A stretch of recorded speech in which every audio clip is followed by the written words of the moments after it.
Young shot caller, always been a baller. Know that you the one, I can feel it in my heart. Yeah, I won't stop charging me, go and come harder. I can see you and I way beyond. Hey, what's going on, guys? It's Steve. So Dwyane Wade is a top 10 player of all time. Now, I already told you guys I believe this before, but I never truly explained why. So I'm going to explain why I believe this. So here's the thing. In terms of talent, in terms of talent, he's top 5 all time in terms of talent. If you look at skill, athleticism, just pure raw talent, he's up there with the LeBrons, the Kobes, the T-Macs, the Jordans, the Melos, the Birds.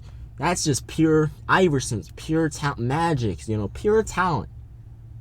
When just your skill set alone and your natural born ability with your body, athleticism, all of that, right? Just in terms of talent, he's top 5. But in terms of everything, in terms of accomplishment, he's top 10. There's no doubt about it. He's the 3rd best shooting guard ever, which is not a surprise because, honestly, he's one of the best two-way players in NBA history. I mean, if you want to, let's talk about defense first. Dwyane Wade is one of the best defensive guards in NBA history. Chris Paul is up there as well. A lot of people don't realize that Chris Paul is up there as well. But Dwyane Wade is one of the top 10. He's one of the top 10 defensive players in NBA history. And here's why. Dwyane Wade, his timing in terms of blocking shots, stealing the basketball, all of this shit, right? All of this crap, Dwyane Wade mastered.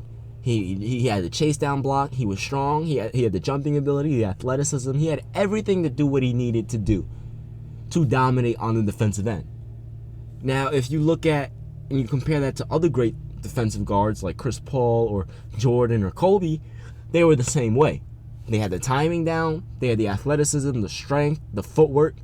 So in terms of defense, he's no doubt about it up there with the best guards ever. Now, in terms of offense, he's definitely up there with Kobe and MJ. Now, the only thing where he really struggles, he's sort of like MJ in this, is his three-point shot. He was a pretty bad three-point shooter for the majority of his career.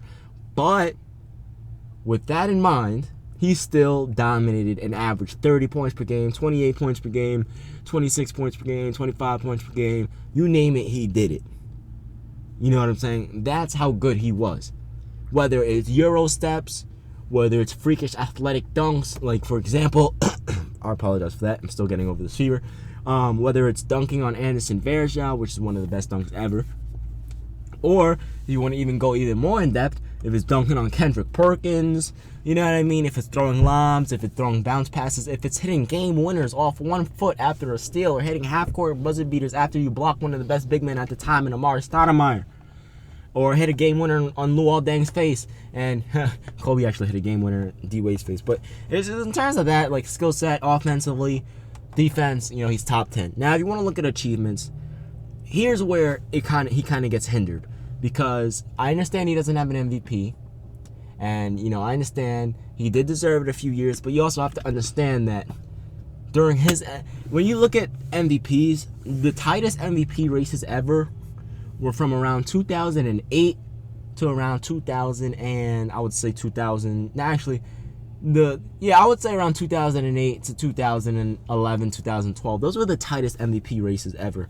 And the reason why I say that is because there were so many great players that deserved MVP. Whereas if you look at Jordan's era, there was no doubt about it that Jordan deserved it because there was no player even in the same realm as him because it was a big man era, right? We understand this, right? But if you look at D-Wade, he had to go up against Kobe in MVP voting. He had to go up, I would say up maybe 2014 actually because I think, Kevin Durant and LeBron, that battle in 2014 was good as well. He had in 2008, he had to go against Kobe, Chris Paul, LeBron James, Dwight Howard. That scared the crap out of me. In 2009, he had to go against LeBron, Kobe again. In 2010, he had to go, and obviously Kobe won in 08, LeBron won in 09, LeBron won in 2010. 2010, he had to go up against LeBron and Kobe again.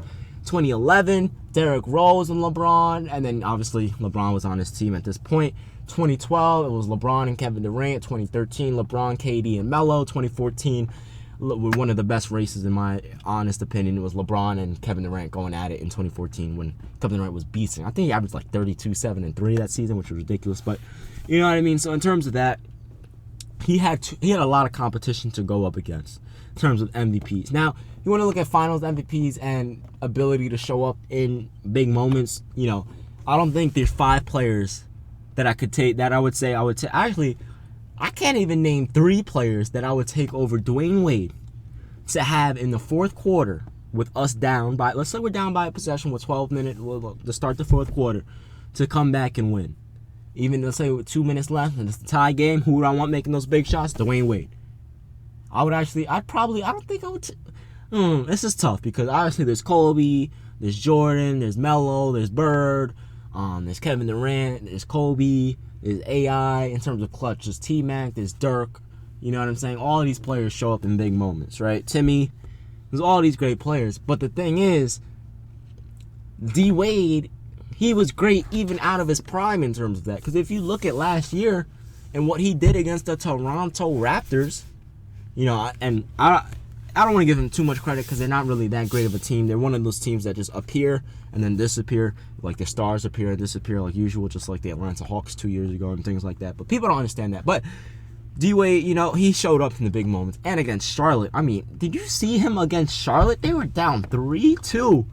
And this dude was hitting clutch 3 after clutch 3 and 1 after and 1, spin move after spin move. He was freaking unguardable. And this is post-prime D-Wade. This isn't D-Wade in his prime. This is post-prime D-Wade. And he was still dominating, averaging 22. But yeah, he's still clearly better. He's so good that even out of his prime, he's still better than the majority of the NBA. I don't think I can name 15 players better than Dwyane Wade. Let's see right now. In the modern day era, no, it's not in any particular order. Right now, we got LeBron, KD, Curry, Melo, Harden, Westbrook, Lillard. We got, here's the thing, I don't know about Clay, man. I want to say Clay, but then again, they average pretty much the same numbers, and D-Wade's clutch. All right, I'll give Clay the nod. I'm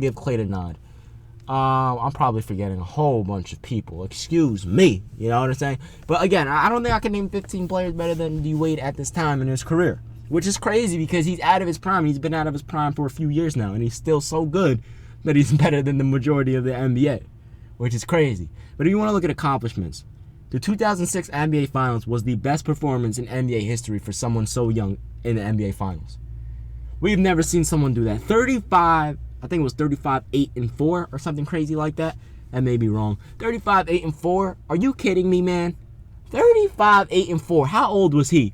I think he was like 20 when he came into the NBA. This was his third year. He was around 22, 23 years old. And the dude averaged 35, 8, and 3. That's ridiculous, man. That's absolutely ridiculous. We've never seen anything like that in terms of someone so young dominating so quick. And not only that, the year prior when they went to the conference finals, I think they played Baron Davis and in Charlotte, and he hit a game winner. And then you know what I'm saying? If he weren't to get injured, it's a chance that he could have won another NBA championship the next season if he didn't get injured, of course. You know? So in terms of that, I mean, damn, man. This guy is freaking elite. And not only that, if you want to talk about great people, I know this doesn't have to do with someone being a top 10 player, but if you want to talk about a great person, a humble person, talk about Dwyane Wade. Talk about someone that has never been the highest paid player on his team, even though for a few years in the NBA, he was the best player in the world. Even though he was the only reason why the Miami Heat were relevant. Even though he was the only reason why the Miami Heat ever won a championship. Because if it weren't for him, LeBron and Bosh wouldn't have went there. You know what I'm saying? So if it weren't for all of that, none of that would have happened. So who's to thank for the 3 championships that you do have? Let me see. Who was the player that was there for all 3 of those years? Who was there for 13 years? That you couldn't pay an extra $10 million. All he wanted was... I'm going to stop before I start sweating because I'm going to get mad. All you had to do was give him $10 more million, man. But anyway, back to the topic. He had 3 NBA championships. I think he's like an 11-time All-Star, numerous time All-Defensive, numerous time All-NBA. I mean, you name it, he did it. I mean, he's definitely top 10 in my opinion. I think in my video I ranked him around 7 or 8. I don't remember my exact ranking, but I'm pretty sure my ranking was like in this order. I don't really remember the exact order, but I know LeBron was first. I think I had Jordan 2. Kobe was next, and then I had Kareem, Timmy. Then I had Magic and Bird. No, actually, I don't remember. I know I had. All right, we'll just say this, not in any order. I had LeBron, Jordan, Kobe, Magic, Bird, Kareem, Timmy, Dirk, D Wade, and who was number 10? Shaq, and I had Shaq in there as well. So that's 10. So yeah, that's who I had in my top 10 players. But anyway, I really think D Wade is top 10. Anyway, guys, I'm out of here. I'm about to go play some basketball. Probably film a NBA Guess Who challenge because it's been like 3 weeks. Anyway, I'm out of here. Peace.